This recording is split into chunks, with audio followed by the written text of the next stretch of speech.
Today, the greatest risk of global catastrophe doesn't look like this. Instead, it looks like this. If anything kills over 10 million people in the next few decades, it's most likely to be a highly infectious virus rather than a war. Not missiles, but microbes. Now, part of the reason for this is that we have invested a huge amount in nuclear deterrence. But we've actually invested very little in a system to stop an epidemic. We're not ready for the next epidemic. You can have a virus where people feel well enough while they're infectious that they get on a plane or they go to a market. The source of the virus could be a natural epidemic like Ebola, or it could be bioterrorism.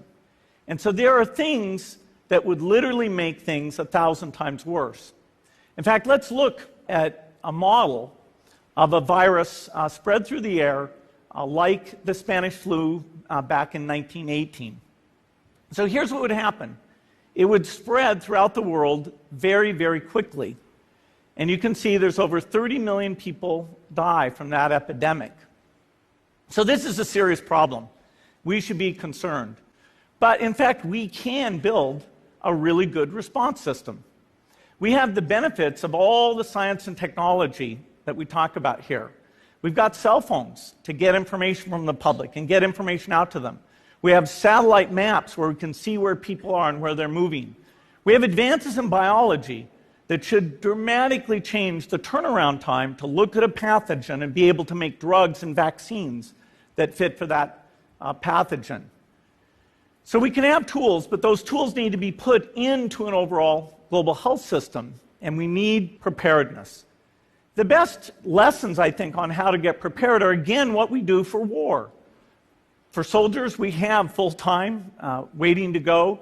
We have reserves that can scale us up to large numbers. NATO has a mobile unit that can deploy very rapidly. NATO does a lot of war games to check, are people well-trained? Do they understand about fuel and logistics and the same radio frequencies? So they are absolutely ready to go. So those are the kinds of things we need to deal with an epidemic. What are the key pieces? First is we need strong health systems in poor countries. That's where mothers can give birth safely, kids can get all their vaccines, but also where we'll see the outbreak very early on. We need a medical reserve corps. Lots of people who've got the training and background who are ready to go with the expertise. And then we need to pair those medical people with the military, taking advantage of the military's ability to move fast, do logistics, and secure areas. We need to do simulations, germ games, not war games, so that we see where the holes are. The last time a germ game was done in the United States was back in 2001, and it didn't go so well. So far, the score is germs 1, people 0. Finally, we need lots of advanced R&D in areas of vaccines and diagnostics. There are some big breakthroughs, like the adeno-associated virus, that could work very, very quickly. Now, I don't have an exact budget for what this would cost, but I'm quite sure it's very modest compared to the potential harm. The World Bank estimates that if we have a worldwide flu epidemic, global wealth will go down by over $3 trillion, and we'd have millions and millions of deaths. These investments offer significant benefits beyond just being ready for the epidemic.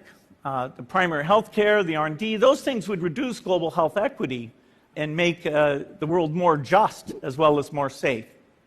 So I think this should absolutely be a priority. There's no need to panic. We don't have to hoard cans of spaghetti or go down into the basement. But we need to get going because time is not on our side. In fact, if there's one positive thing that can come out of the Ebola epidemic, it's that it can serve as an early warning, a wake-up call to get ready. If we start now, we can be ready for the next epidemic. Thank you.